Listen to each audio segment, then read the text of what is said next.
Well, hello there, community. Yes, it is another segment of our Hidden Gems session. The bishop is out of the community, so you got us. You got me, myself, Khalees. You have Ayo as well as Ivan. So you got three of us tonight. Talk to the community, Ayo. Good evening, community. It's going to be a great show tonight. We have two wonderful guests coming on, and we have some amazing events, some not so good news, but we're going to get through it, you guys. Ivan, say something to the community, please. Good evening, everyone. I hope everyone is having a great day, despite some of the things that are going on out there in the world. But greetings, peace, and blessings. Yes, as you all know, if you didn't already, subscribe, follow us on Instagram, TikTok, Facebook, Twitter. Go ahead, do that. Both sides of the conversation because we're changing the narrative. Also, don't forget to follow us on the YouTube and ring the bell so that you'll get the actual notifications when our shows go live. I tell you, it is weird out here. You see me with this beanie on and it's June. It's June, y'all. It was raining today. I'm like, what is happening? We can't let our hair get wet. But I'm not going to keep you waiting. We have two wonderful hidden gems. Ayo, if you can go ahead and roll us right on into that world news, we'd appreciate it. The local news and world news. 7 injured after shooting outside high school graduation ceremony in Virginia. 7 people were shot, and 3 of them were left with life-threatening wounds when gunfire rang out Tuesday outside of a downtown area theater where a high school graduation ceremony had recently concluded, causing attendees to flee in panic, weep, and clutch their children.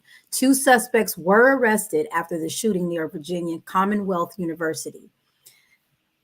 Fremont police say that a woman killed her 1-year-old son and 4-year-old daughter before taking her own life in the family's apartment yesterday. Father dies after trying to rescue son from a water in Santa Cruz Beach. Family says Memorial Day weekend. California's longest serving state worker dies at 102, remembered as a remarkable woman. The State Department of General Services said May Lee passed away on May 26, just weeks shy of what would have been her 103rd birthday. Aww. Lee began working for the state in 1943 as an accounting officer with the Department of Finance. In 1963, when DGS was established, she made the move to the new department where she remained working for decades. In 2021, the San Diego Union's Tribune featured Lee in an article telling of her early days and roots in accounting. As a teenager, Lee put her math skills to work using a tool to help keep books for her family's orchard farming business in Northern California. Disneyland announces California resident ticket offer. Disney announced on Tuesday a special ticket would offer to California residents only, allowing those eligible to visit Disneyland resorts this summer for as little as $83 per day, with a 3-day, 1 park per day theme park ticket. San Francisco nonprofit says HIV/AIDS services will be cut at the end of the month without funding. San Francisco nonprofit Agulous says that they'll no longer be able to provide HIV and AIDS services after government funding stops at the end of the month. They'll no longer be able to provide help for those in need. Agulous has served San Francisco since 1990, providing HIV and AIDS services for some of the most vulnerable people and members of our community. Wow, that is awful that a nonprofit organization can't get funding to stay afloat, especially when they put in so many years of service. We need all the services that we can get, community. So that's unfortunate. From what I understand, they've been down at City Hall picketing and so on. So it's pretty awful. So we're going to go ahead and get to our community events. We know Juneteenth is coming. I'm telling you, last weekend we went to this great awards event for both sides of the conversation. Yes, the Bishop John Henry got a beautiful statue award. And it was very nice just to witness that event. So I'm going to go ahead and get into our events. San Francisco residents, do you have a misdemeanor or felony that needs clearing? Email the link below. Family Day Golf for a Good Cause. This is happening on June 8th. The check-in is at 9 a.m. and the tea is at 10 a.m. Glen Eagles Golf Course in 2100 Sunnydale Avenue in San Francisco. Information at the link below. APRI information sessions, clean slate, jobs, housing support, financial literacy, June 8th, June 15th, as well as June 29th. This is happening at 1301 Evans Avenue at the Learning Center back door. Information at the email below. San Francisco Sheriff's Oversight elicit public community input qualifications for recruitment of an inspector general. This is happening on June 8th, 6 p.m. to 8 p.m. at the Freedom Hall, 330 Ellis Street in San Francisco. That means that your input is desired. They're going to be recruiting for this inspector general, and they want to talk about it. Ladies' Night 2.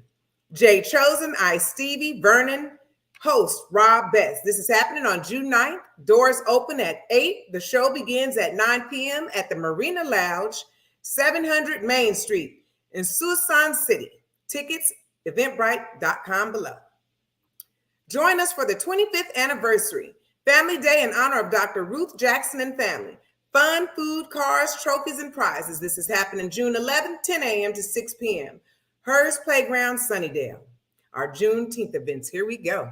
Juneteenth on the waterfront, June 10th, 9 a.m., 2 p.m. to 2 p.m.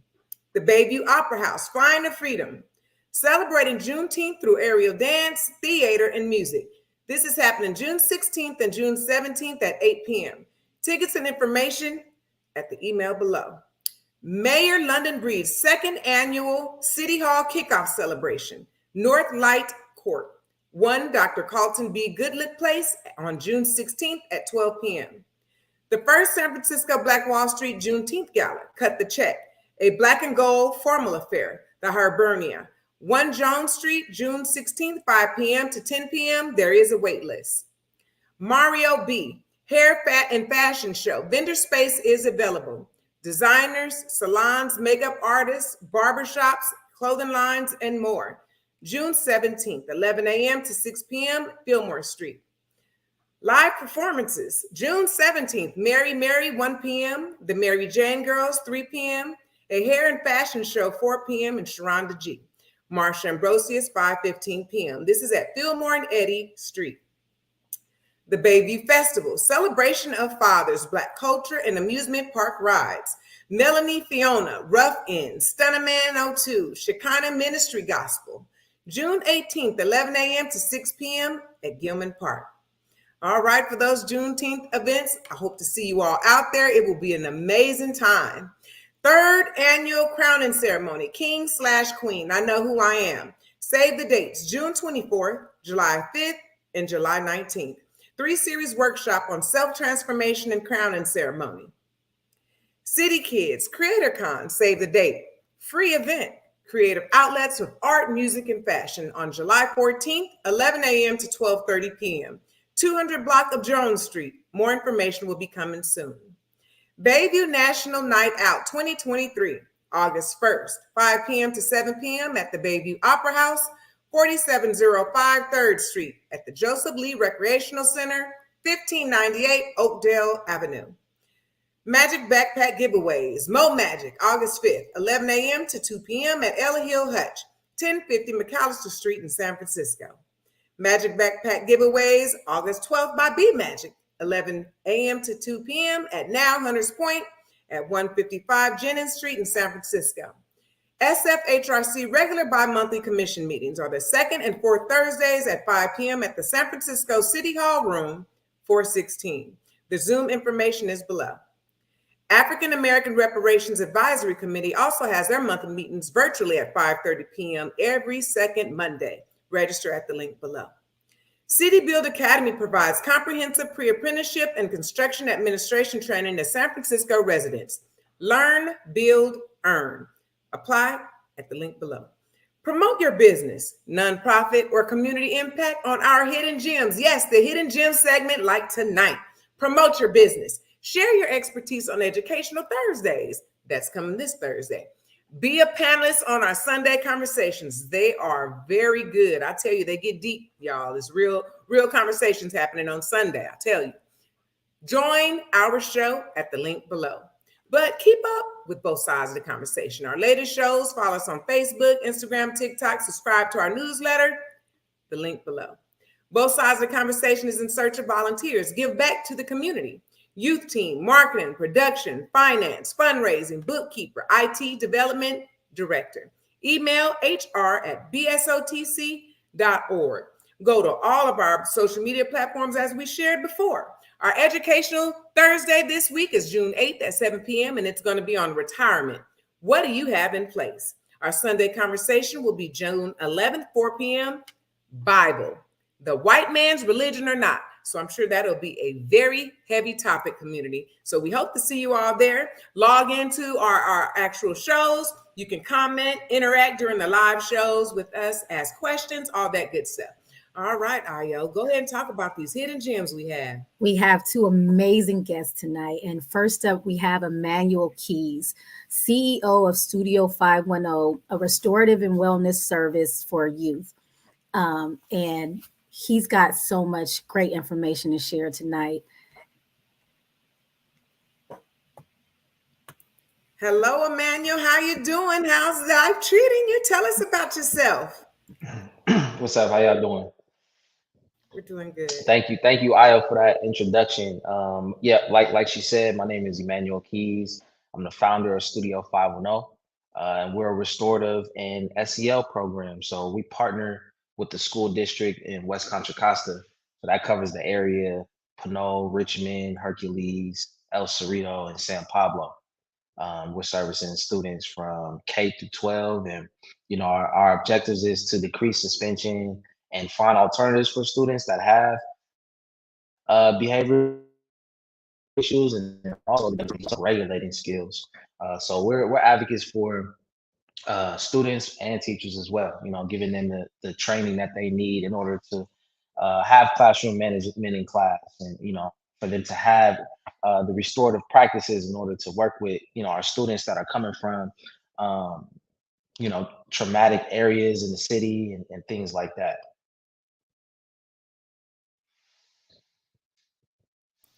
All right. So can you elaborate a little bit about how preventing the suspension with the students? Because that yes, please do.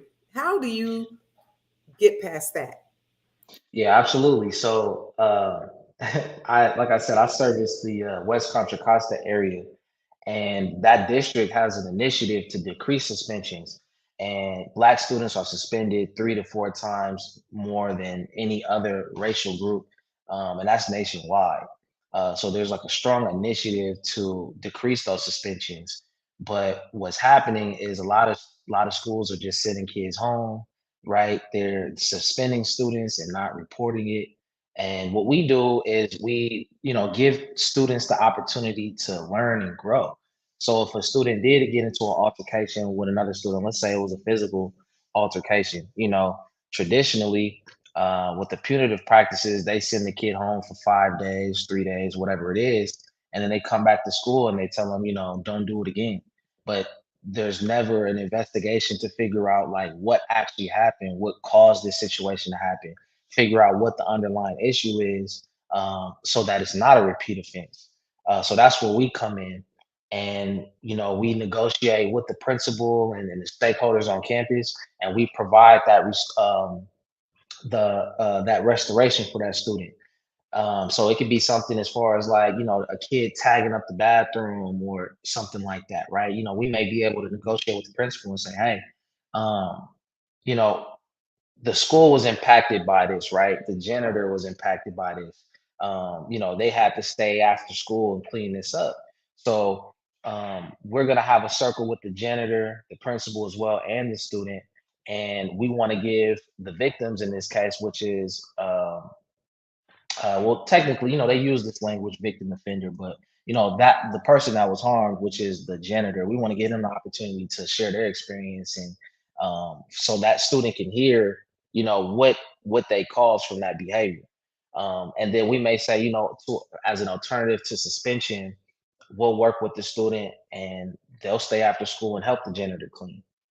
So that's like one method we use um, to not only like repair the relationship that was broken, but also provide that punitive alternative. So, with the social and emotion interventions, how do you think that the social and emotional well-being can be improved by the school itself? You guys act as a mediator, so to speak. Do you guys offer, like you said, you do offer counseling with the administrators?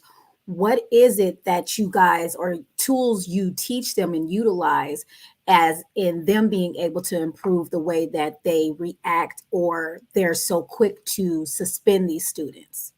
Yeah, absolutely. Walking into these schools, they're chaotic. It's a lot. They're understaffed, and they're not trained, right? And then a lot of times you have teachers and administrators that are serving populations in communities that they're not from. So there's like this misunderstanding of the students they're serving. So the first thing we do is we're training the teachers on restorative practices. What is it? How can it be implemented? And then also sharing um, different tools and resources for them when they are having these issues in the classroom, right? So if I walk through a school, like I did a tour at a elementary school yesterday, and they took me by 10 classrooms. 8 of the teachers were doing well. You walk in the classroom, it's very bright. There's projects along the wall. The teacher's facing the students, and everybody's interacting, right? Great classroom management. At the end, they showed me the teachers that are struggling, and it's very consistent. You'll go into the room. A lot of times it's a dark environment. There's not really much going on in the classroom. The teacher may have their back turned away from the students. Seating arrangements, all of these small things, these small classroom management things, right? Talking over students when they're trying to give instruction. These small things can affect the classroom and add chaos. So, we give them the tools on, you should have 3 different attention getters when your class is at a level 3, right? You should implement noise level activity. So if you're getting ready to start an activity, you're getting ready to transition, you're like, hey, this is a level 3 noise activity. So you guys' voices should be here. And once it gets to that 4 or 5, then you bring them back to that 3. They should all be aware of this, right? You may have a student in class. Sometimes 2 students can impact an entire classroom if they're misbehaving. So we encourage our teachers to have calming corners in their classroom. So if there is a student that needs some time away, right? There's a calming corner. There's coloring activities. There's fidgets. There's all different things that they can use to get a break before they return back to the class. We encourage our teachers before sending students to the office on a referral. There's steps that they need to take before doing that, right?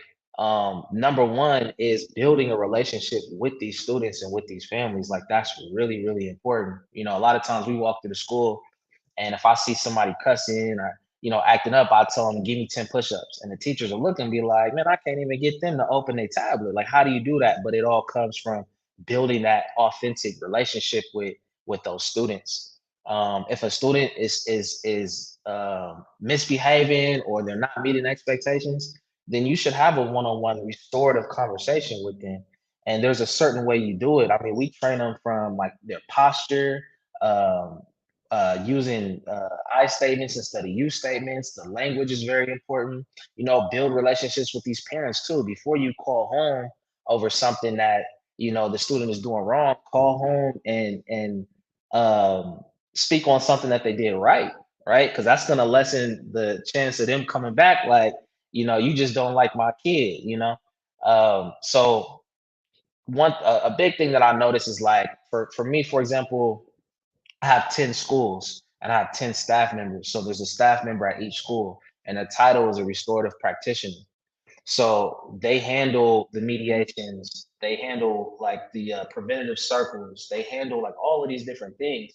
But sometimes what it can turn into is they'll send the teachers would be like, hey, get out of my class, go see Mr. So-and-so, right? And it takes accountability off of their plate. So moving forward next year, I really want to focus more on like systems, right? Because we're not solving any problems. Like we can do all we can with this kid when we have him, but if we send them back to a chaotic environment or we send them to a classroom that's not up to par, then they're going to continue the behaviors. So there needs to be systems set in place. There needs to be an understanding of how to restore a student back where they need to go. And it's a school-wide approach. I think that's so important. Body language and tone Mhm. on both sides, you know, for the teacher to come aggressively or seeming defensive and irritated with the student, that is going to make them defensive and feel like, okay, nobody cares. And then another great point you made is it does take a village to raise a child. So if your only answer and response is to send them home and or to suspend them, it's the mom and dad's problem. You're not really building much village like systems with the parents, because me, for one, with my son, which we had many conversations, especially at the beginning of your program starting, your organization starting, it's like we have to come on one accord, right? As a parent and the teacher, let me know how I can add to whatever it is. Show me the tools that you utilize at school. That way we can have repetition at home and vice versa. I'm open. I'll talk with the teachers and all these things. I'm not one to say, oh, well, it's your job. Learning starts at home. So when we send our children to school, we can't put all of the responsibility on the teachers for what we're not teaching them at home. Now, personal issues, you know, especially with the grade levels that you work with, you know, especially when it gets to high school, you got hormones and different attributing things. But when the parents are instantly shut down and saying it's your fault, when you send your kid to school and saying they're your responsibility for these hours that they're there, and then the only response you get when you're trying to communicate with the parent and, you know, trying to do preventive care before it gets to the suspension and or expulsion, it's very hard for a teacher. I understand, because I have a couple of friends who are teachers in Oakland, in the 510, in the Contra Costa district. But it's hard when you get those parents who are not on one accord with what the end goal is, and that is educating our children, making sure they're in a safe space and that they feel heard and they have these options and they can be open and vulnerable without feeling like, you know, I don't have anybody to go to. You know, they already have so many things going against them, especially in our counties. They don't need for a teacher to turn their back on them. They don't need for it to be one-sided where they feel like all the responsibility is on them. So I really commend you for your work, sincerely. Absolutely. To echo what Ayo was saying, do you ever have to get more involved with the parenting situation at home? And can you walk me through a situation that was very remarkable that kind of turned around, and your actual contribution to turning that thing around? Yeah, so we, you know, the parents, like what I was saying, that's really important. We try to do a lot of things with the parents too. Like next year we planning to, it's hard to get us out. You know, our black parents, is really hard to get them to, you know, school events and different things like that. You know, sometimes the attendance for them is really, really low. So understanding that, you know, I had this philosophy of putting the medicine inside the candy. So next year we plan to do, you know, sipping paints and different things like that just to bring them out. And then when they get there, you know, be able to educate them on certain things because they need to know their student rights, right? Different things like that. And then also like how they can support the students at home as well. Um, I mean, as far as like impact that we've seen when we've involved parents, I think it's important for us to be neutral, right? Because sometimes if you're only supporting the student, then the teachers feel some type of way because they're like, you're here to like, you know, point out everything that I'm doing wrong. And, you know, nobody's on my side. And then on the parent side, if you come in and you're, you know, just reiterating everything that the teacher said, then they just consider you just like them. So we've had students that were like on the verge of being expelled. We've had students that were expelled and had to go to one of our other school sites, and we put them on intervention plans. So that could be like a 6 to 8 week intervention plan. We come up with a goal. We work with them on that every week, and we use SEL, right? So whatever it is, it could be anger issues, it could be, you know, lack of social skills, and we ask them what's going to hold you back from reaching this goal and what's going to help you reach this goal. And then we communicate that to the teacher, and then we communicate that to the parent. And then the parents have a responsibility at home to help support them with that. And then the teachers have a responsibility in the classroom to support them with that goal too. So in doing that, you know, we've seen a lot of progress with our students, you know, especially from the referrals that actually came from the school. You know, I want to share because a lot of times in, you know, brown and black, they like to try to put your child on the IEP. And so, and I can say from raising 2 adult sons and a daughter that a lot of times we are too advanced for the level of education that we're in. So we bored, so we act out. Or there's a deficiency where we don't understand something, so we acting out because we don't understand it. But it seems like more so that the teachers just quick to throw us on the IEP instead of getting down to the root cause to see what it is. Do you come before the IEP or after the IEP? Yeah, so that's interesting. You know, it's crazy because most of the kids that are on IEPs are Black students, and it could be a combination of what you said, or it could be like they just, you know, it's hard for they bored, they can't sit still. You know, they're not engaged, right? And I was like that myself. Like when I was younger, I break my pencil on purpose just so I get up and sharpen it. You know, like it was really hard for me to sit still in a classroom setting. So for a lot of our boys, especially around that middle school age, what they do is when the teacher can't control them, um, you know, there's a school psychologist on every campus. They'll refer them to the school psychologist. They'll go through the whole process and they'll put the student on the IEP. Now, the benefits of so what I've been able to do with the students that we work with that do have an IEP is they get accommodation. So if you happen to like be put in that like if you happen to be placed like with an IEP, you have like you can't like if you're up for expulsion, there's certain things that they have to go through before they can expel you. They can't just, you know, suspend you for certain things. A student should have accommodation. So like let's say their accommodation could be that they can get breaks in between class, right? They could be able to go to the classroom, get a you know, drink of water, whatever the case is, and come back.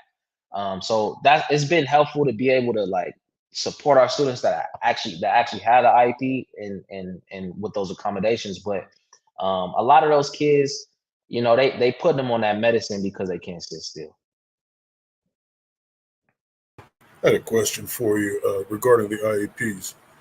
Um, is it often the case, or have you found, is it often the case that the schools really are just trying to get the extra funding for the special education children?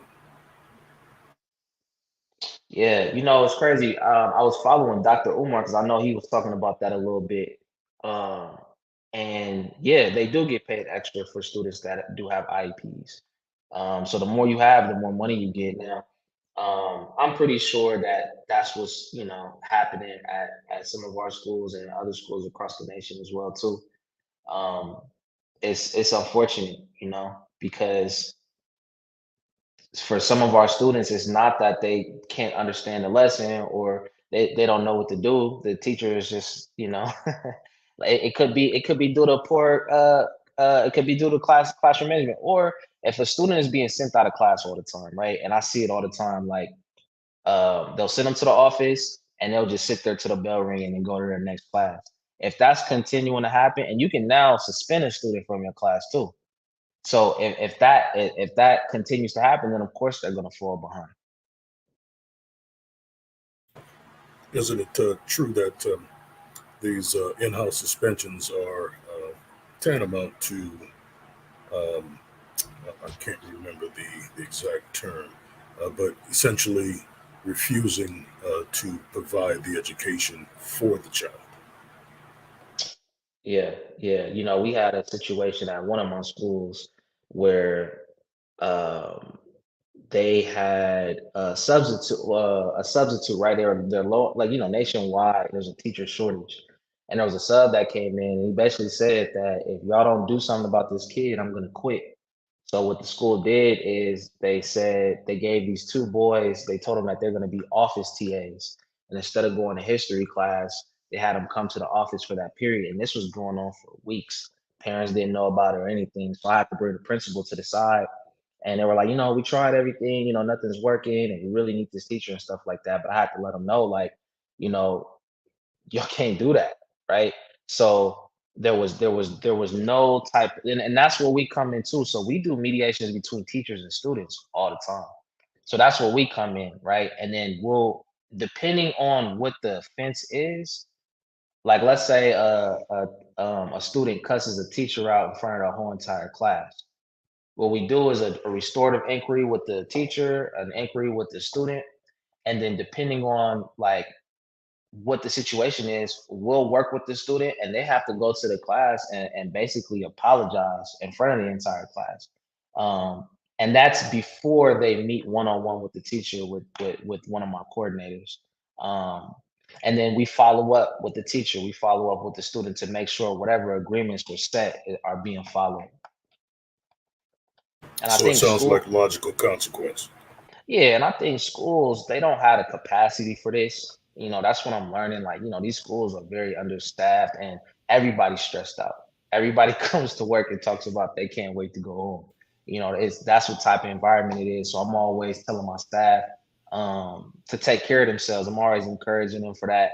And try not to get involved into the drama and the politics on campus and stuff like that. Stay in your lane and keep a positive attitude because you're bringing the light into like the darkness. That's just the reality of a lot of our schools. Wow, bless you, Emmanuel. Let me tell you, where were you at when I was in second grade? So back in the day, just to share, Yeah. because I would have loved to have apologized in front of the whole class. My grandmother came up there and whooped me in front of the whole class because they were allowed back then. And I remember when I got to the fifth grade, she had granted the teacher permission to whoop me, and I'm like, wait, you giving all these giving all these women, permission to whoop me, but there's something else. So I commend you for digging deep, giving the children a outlet to be able to communicate. Building that trust with them is so important because a lot of us are from broken homes. A lot of us have issues at home, and we're acting out when we get to school, especially when we can sense that the teacher also has a problem that they may be carrying from a personal issue of being overstaffed, because it's a lot of pressure being a teacher, I've learned. And so I totally commend you and appreciate the services that you're providing, because back in the day, boy, it was embarrassing with the harsh treatment that our parents or grandparents put on us, because we just want to have a conversation. I need to talk about this, but that wasn't an option back then. So I totally commend you very much. Are there any shout outs that you want to give out to the community while you're on both sides of the conversation? Because it is very important that you make sure that you do that on here. Definitely. I want to give a shout out to my team actually. I'm behind the scenes, like I'm operating as a director, but they're on the ground running with it. I mean, at one of my schools, we had somebody bring a gun to the school, I think every month from like November to like April.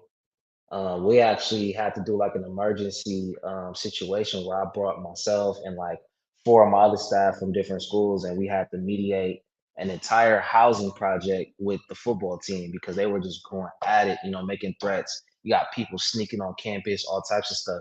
So it's a lot of pressure, in this type of work, man. And I really appreciate my team because we're doing really well. Our name is getting out there. We're expanding. Our data is great. So I just want to give a shout out to my team, and then also my board, Esterlin and Kanitra. They've been like very instrumental during this process. This is something that I had to really learn as I go. And I'm still, getting that information as far as like restorative practices and how to implement it into the schools. And they've been right by my side, just giving me, being my thought partners. Sometimes I might come up with an idea and I just need to share that with somebody else and bounce ideas off of. Maybe not even looking for advice sometimes, but just for somebody to listen so I can figure out my own thoughts. So I definitely want to give a shout out to them. And yeah. So All shouts out right. to y'all for having me. Wonderful, wonderful. Well, thank you for being on both sides of the conversation. Yes, and as we said, bless you for everything that you do, you and your organization. And I'm sure that the community that's watching will be more than grateful to know what you stand for. Thank you, Emmanuel. Have a good night. Good Thank you, night, you too. Emmanuel. Good night, brother. Keep up the good work. Wow, wow. I tell you, Ayo, that's truly a hidden gem. Truly, Ivan. I mean, we know how these IEPs, it's all about the money making the world go around. But for someone to take the time, the space, and the energy and the patience to talk to your child and to get down to the root cause without just throwing them out, because I can only imagine how explosive it can get, especially when you know that there's weapons on campus or potential that a weapon could be on campus. So it's dangerous, but we totally, totally commend Emmanuel. Yeah, and even what, like he was saying, back to what he was saying about the parent participation as well, So you get these children that are coming in full of anger and frustration, and unbeknownst to the teacher, they don't know what's going on. Then they take it personal, like it's an attack. But instead of connecting and correcting, they take it personal and get defensive. So we have another guest for you guys tonight, and it's a great organization, and it kind of coincides with our last guest, which is just so amazing. We have Jordan McGowan from the Neighbor Program and Malcolm X Academy. Jordan is the founder and chair and serves as the Minister of Programs for the Neighbor Program. And we can't wait to hear what you have to say, Jordan. Good evening, everybody. Thank y'all for having me. Yes, Jordan. So glad that you're here. Definitely. So tell us about your organization and what you do for the community. Can you please elaborate? Tell the community what you're about. Yeah, I can try. Neighbor Program is a Pan-African organization. We are modeled after the Black Panther Party and their 66 survival programs. We have 15 that we currently operate out of our building on 4th Ave in Oak Park called the Shakur Center. So every Monday and Friday, we have free groceries that people come and pick up from us. Tuesdays and Wednesdays, we deliver out in the community. We have a free health and wellness clinic. We have a free legal clinic. We give out food to the unhoused. We have a newspaper. We have political education. We have a market. We have open mic and like music and art series. But again, like what y'all had already mentioned, is we have Malcolm X Academy, which is like our shining star. It is a community school, K through 8, modeled after Oakland Community School, the school that the Black Panther Party ran. The longest running program that the Panthers had as well, ran by Miss Erica Huggins. And so that is like our favorite thing, right? The babies at MXA. So yeah, that's who we are. In May, we were able to get out 612 boxes of groceries to the community. So that's 612 households, right? Getting, free food. So yeah, that's who we are. We try to feed people. Yeah.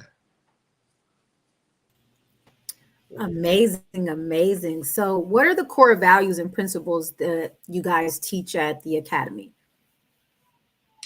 So again, the full name of the school is Malcolm X Academy for African Education.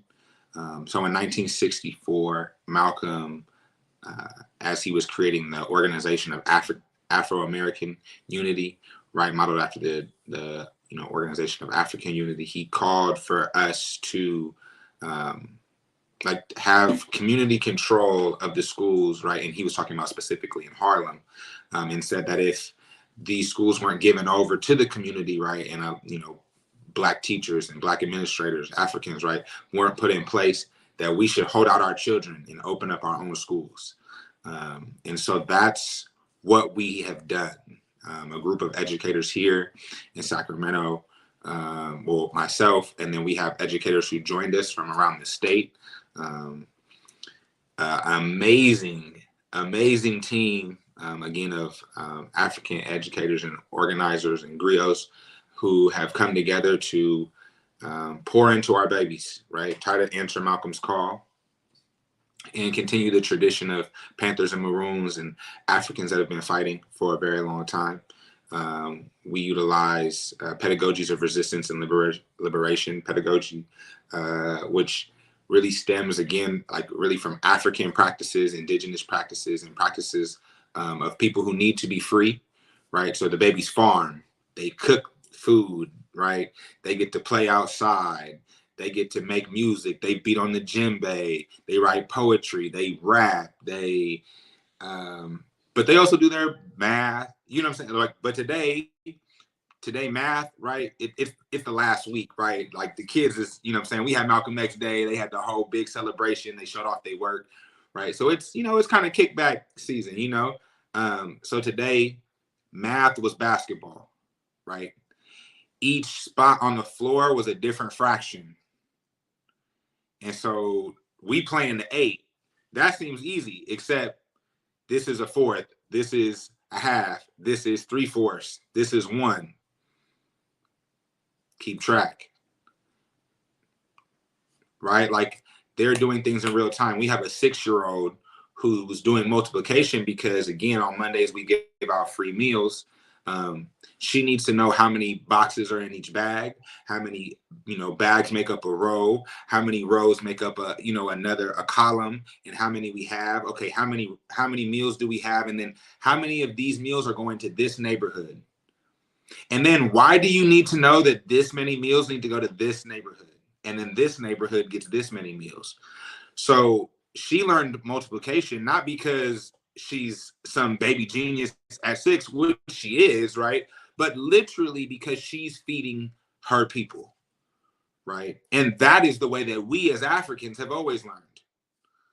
And so I guess if I hope that answers your question on like, what are the core tenets or how are we teaching?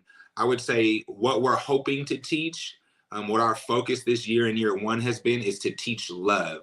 Teach the babies to love themselves, to love each other, to love the people, like to love the farm, right? You know what I'm saying? How to speak with love, how to handle conflicts in love. I think that's what this year has really been rooted in. And again, Neighbor Program as an organization, our fundamental value is revolution is love. Like that's our core principle from the poem from Asada.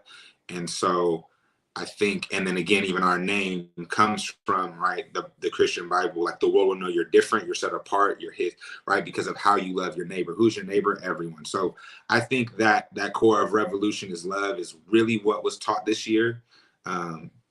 Babies learned, right? Like they learned their math, they did. But I think that they learned to love themselves and each other. I think we learned that as a state. Everything. Sorry, go ahead. Go right ahead, sister. I was just going to say everything is a learning experience.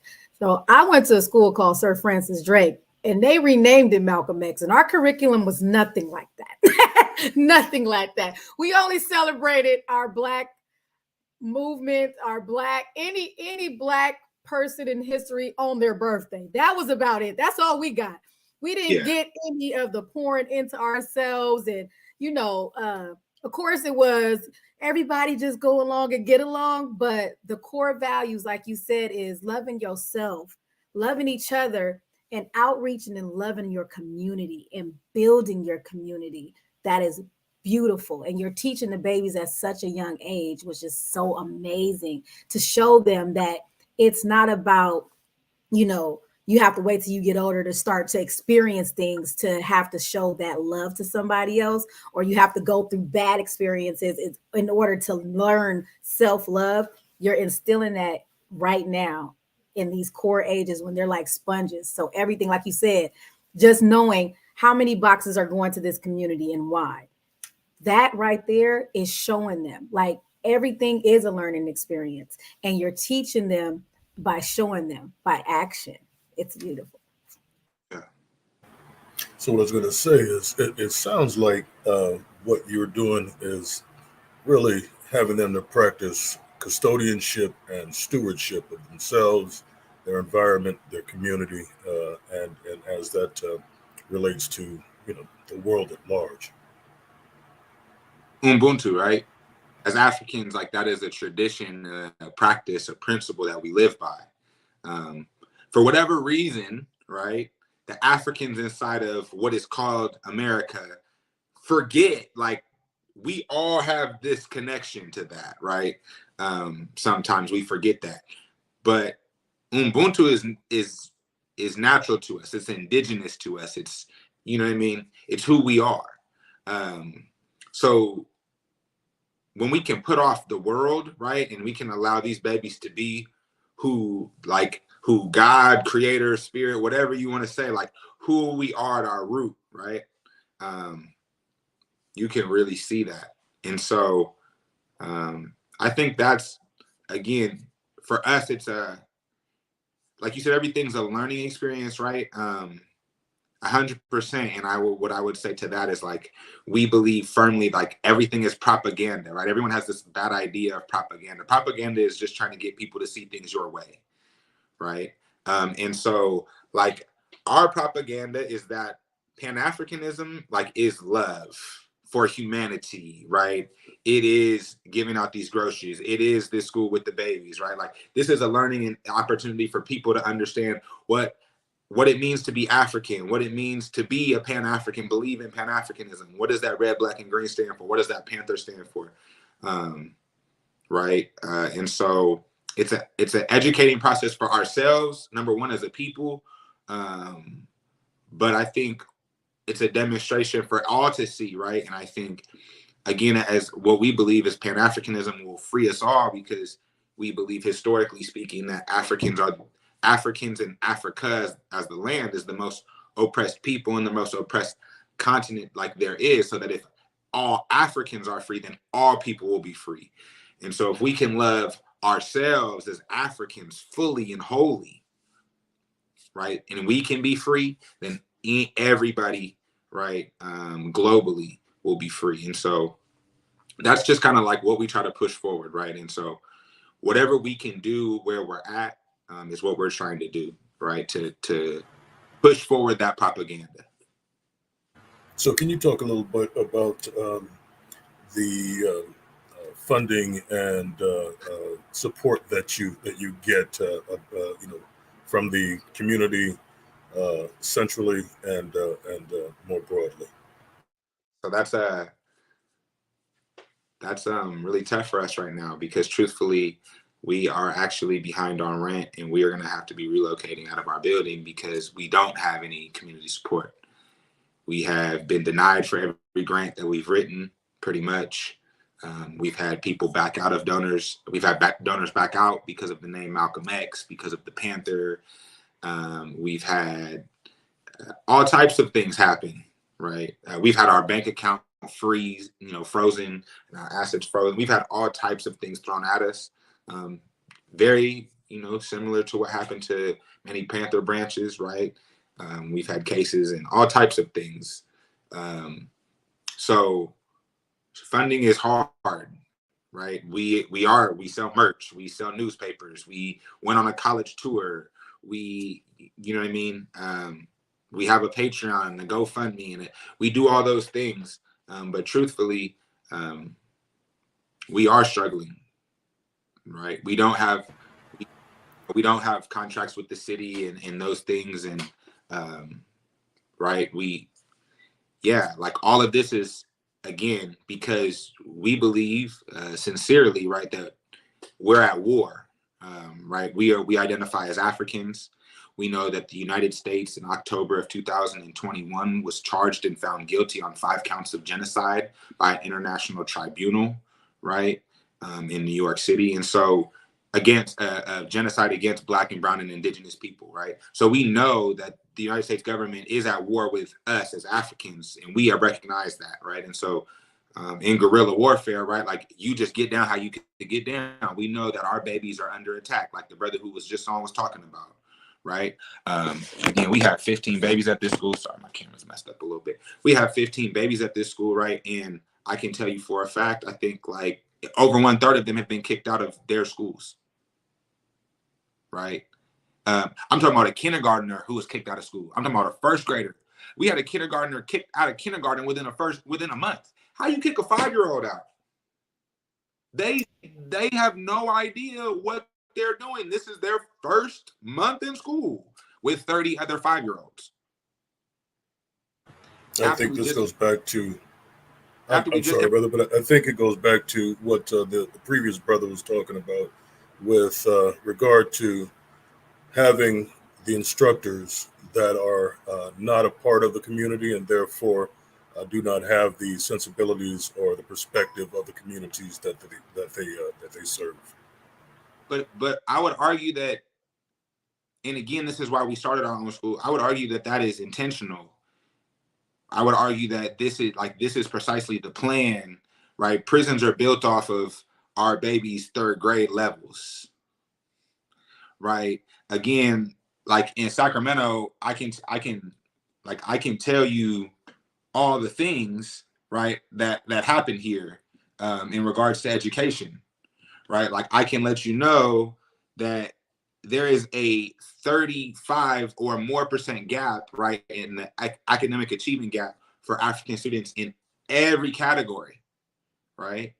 So if that's the case, then we know that you're strategically placing, and again, Malcolm said it in 64, that you are strategically, and again, this goes into that genocide, right? This is a intentional and purposeful attack on our children, which wipes out an entire generation of people. So you're effectively killing our babies, whether you're teaching them to hate themselves by pledging allegiance to a flag that's at war with them, teaching them that Thomas Jefferson, who enslaved and impregnated the, a 13-year-old African girl. Like if we're teaching them that these people are their heroes, we're teaching them to hate themselves, and we're teaching them, we might as well put the gun in their hand right now, because if we teach them to hate themselves as Africans, then they also hate every other African. So now when I see someone from another neighborhood, which is really just another village, I hate him because he looks like me. So I could kill him. No qualms asked. That's what's happening in our schools, if we're going to be honest. We're pushing kids out because, yeah, you're kicking that little boy out, or you're giving him an IEP because he's drumming, but he's an African, and Africans have always learned through the drum. So a kid is actually intentionally trying to learn. He is going back to his natural element and absorbing this information. You have no context of that, and you're not supposed to. You see it, and because you've been taught it through your institutions, that is a disruption to the classroom, and you are supposed to remove him, because it's all about comply and control, which puts them in a position to understand prison. So when we understand that, we don't have time to continue to send our babies to their schools. We have to get it however we can. So we were able to have this amazing building for over a year, right? We didn't get the community support. We didn't get the financial, because again, there's also money in Sacramento. There's a basketball team here, Lighting the Beam. There's NBA players and NFL players that come from here. There's big time rappers, right? Again, like Steph Curry and all these guys. I mean, all these people give all this money to all these people. Black Lives Matter globally has millions and millions and millions of dollars buying houses and all types of stuff. We have real people feeding real people, teaching real babies, giving people expungements on their records, giving them access to healing. And yeah, we have to get supported or we won't make it. So you are a 501c3, or you're not? We are. Okay. And so getting back to the funding piece, um, do you have any plans? Is there something that we might be able to offer in the way of some sort of acknowledgement or anything to help out with that effort? Yeah. I know that we are getting ready to have a fundraiser in July. We are just obviously collecting funds to catch us up on where we're at and then get us into a new spot. Because again, like where we're at just isn't even sustainable, right? We took it with an understanding that someone was giving us a $35,000 donation the day we signed the lease, sent it over like, hey, got the keys. They're like, oh, hey, we're pulling out. So right, like that was how we took the building. So we really had to walk on faith this first year and hope and believe that what our work would speak for itself, and get people to buy in. Obviously we need a little more time, right? Like obviously our mission statement wasn't right for the grants or however that went. We were able to get we're getting a new grant writer who is stepping in and trying to correct those things. Like I said, we're running fundraisers. Again, we're still selling all the things that we're selling, but yeah. So Jordan, if you could so kindly make sure that you submit those fundraiser flyers to both sides of the conversation so that we can blast those out on our media platforms. Please get that information. We'll touch bases offline and be sure to supply you with the email so that you can send them into us so that we can help you with that. But I've heard so many great things. Bless you. Food, because food, I'll tell you, food. I remember my grandmother back in the day, she used to be at the emergency food bank. We know food is the way to our heart, right? And we give food freely. There's no limit. With all of these great resources, when you have adequate funding, how does folks get in contact with you for the food program, the health and legal clinics, all of these good things that you offer? How do they get in contact with the Malcolm X Academy and the neighborhood program? Share me some direction on that. Yeah, so I mean, truthfully, again, for the last year, we have pretty much been open every day. So again, we have a building called the Shakur Center. We run a bunch of programs, right? Again, Mondays and Fridays, people pull up to the building at 11 o'clock. They get groceries. It's also, like you said, it's become this place where people can talk, right, and gather and share and again, maybe get their ears seated, right? Like we practice like this acupressure technique from Dr. Mutulu Shakur, right? Tupac's stepfather, who was just freed. Was a political prisoner. People can, they get to know, again, our babies help with all the groceries, right? They get to know the babies. They talk to the babies. How's school going? How's the farm, right? We have a farm in the back. Some people pull up and help with the farm. Some people, pull up for groceries and end up helping us and start being part of our team. I mean, like, we run, like I said, an open mic. We have new volunteer orientation. Most people find us through social media, right? That's the way most people find things in 2023. So like at Neighbor Program is usually how you can see all things related to what we're doing, whether it's the school, open mic, any of those programs, right? Neighbor Program's gonna post that. And then there's individual pages for each kind of thing, right? Like the newspaper has its own Instagram page. We have a documentary series that has its own Instagram page, right? The school has its own Instagram page. There's too many Instagram pages, I know that. But like, and then, again, there's a website for the organization and for the school. So those are ways that people can contact us. Or again, like while we're still at the center, like pull up on us. Like, we're there. This is the last week of school, but we will still be there doing groceries every Monday and Friday through June. You know what I'm saying? And we're hoping to be able to stay through July. And yeah. Wonderful, because those are some great services, because there's such a need. Sacramento, hey, that's the capital. That is the capital. And I'm sure that we may be able to point you into a direction that can provide you areas that you may need to reach out to get some type of funding. Nonetheless, Sacramento community, everyone needs help. But Sacramento has a boatload of money, I'm telling you. And it's just very unfortunate that we have, these major soccer teams and basketball teams and all this stuff going on in the capital, but a great nonprofit organization as yourself may be at risk of closing their doors. So hopefully this thing will turn around with your fundraisers. Make sure that you get all of that information to us. Ayo, Ivan, any things that you need to wrap up with Jordan and find out before he goes? Go ahead, sister. Well, did have some questions, but he just ran it all down. But I know you guys are based in Sacramento. Are there any other communities that the neighborhood program services? So we actually, so we actually have some folks that on the move, in and about. So I know that we have some workings going on in LA. There's some folks in Cambridge that do work in solidarity with us, Neighbor Program Cambridge.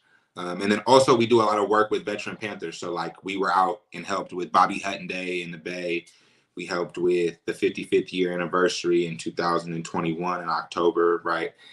So a lot of the Panther events in Oakland we'll end up helping or pulling up to. So, again, tap in with Neighbor Program or Neighbor Newspaper. And then sometimes you'll be able to see, if we're sliding out there again, we did a college tour, people bring us out to show the docuseries or to, just come talk. Again, we have an arts and culture team, do music and poetry and all types of stuff. Or even talk about, again, what we're doing with the babies, because this is pretty cutting edge, right, of education. We're taking babies and learning in, traditional African ways. And then that really hasn't been done or duplicated since Oakland Community School. And so, some people bring us out to, hey, what are y'all doing? So tap in with us. And if you see us around you or you want to bring us out to you, hit us up.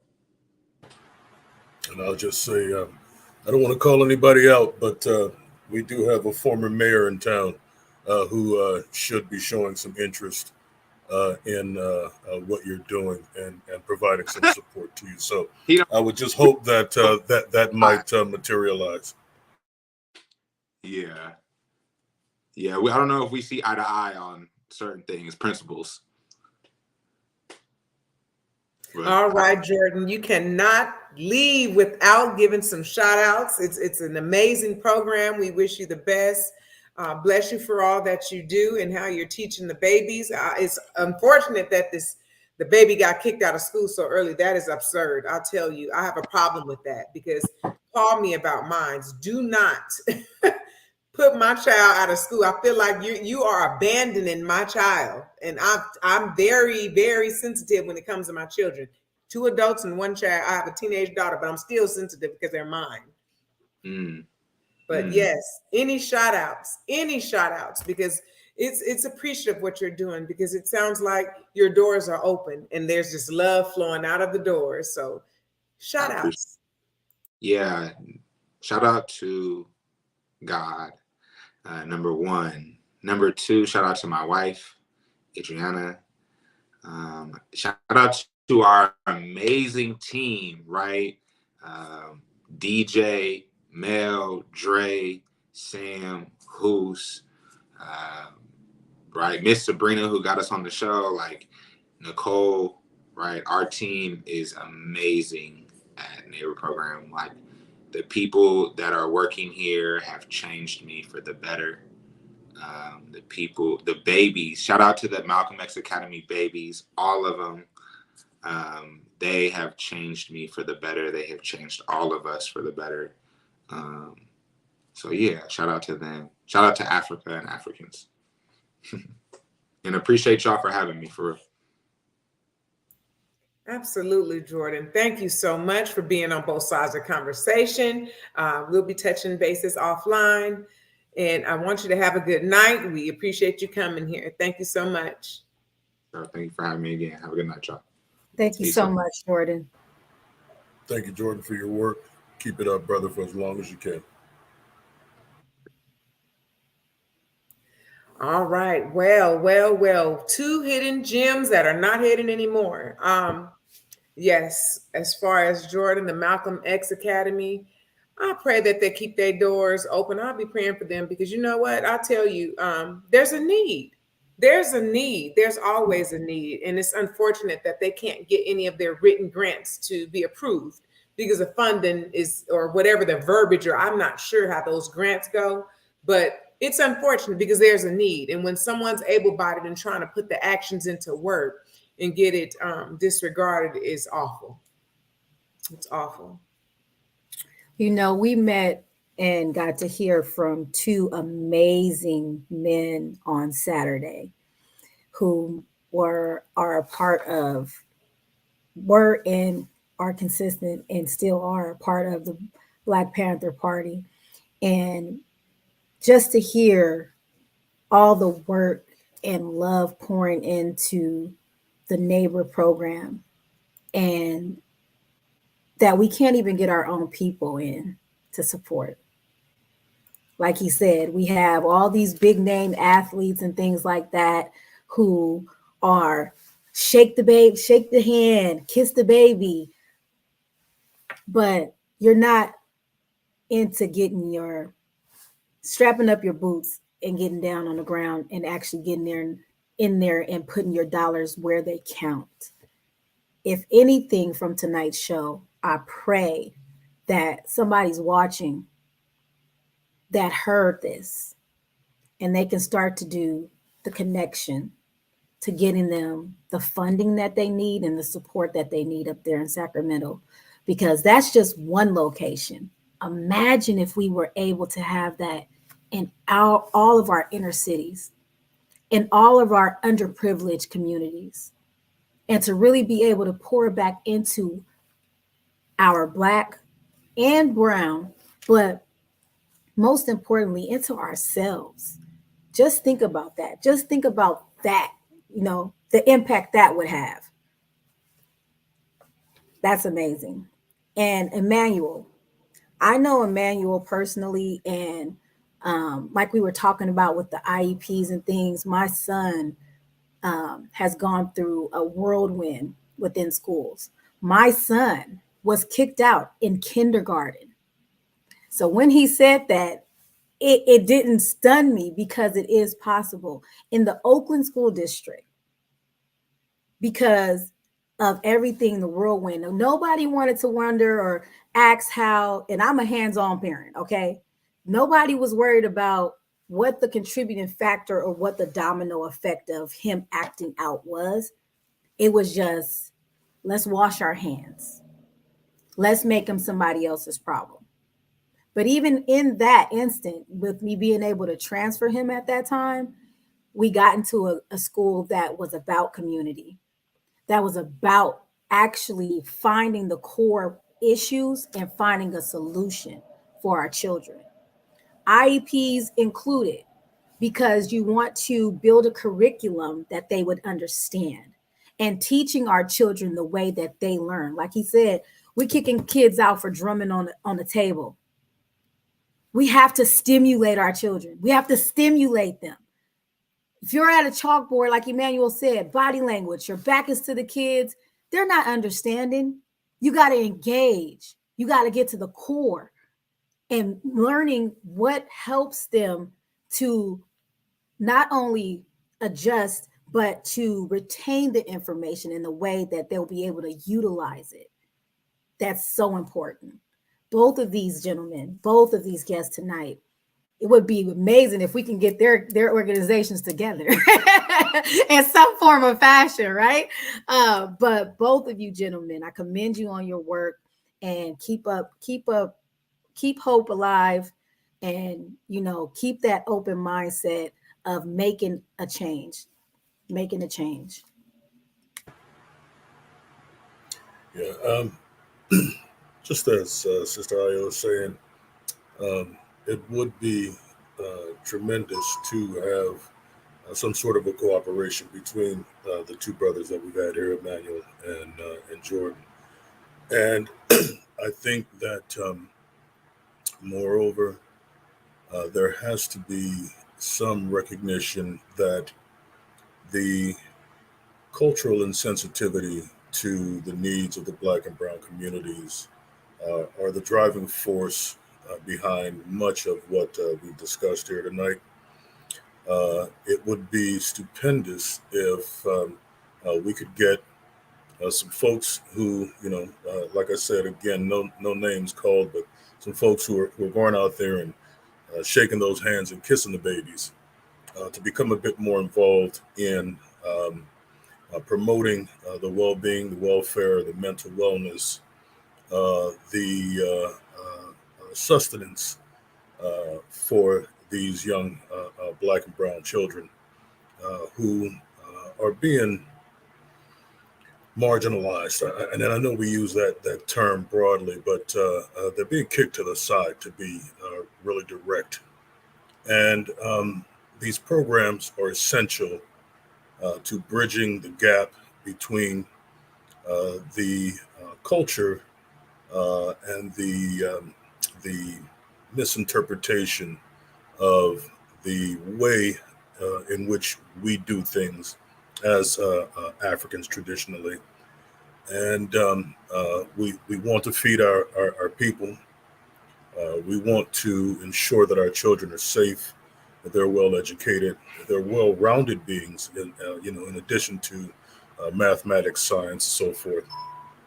And these brothers are at the forefront of that. And I just wish that more of us could lend some support.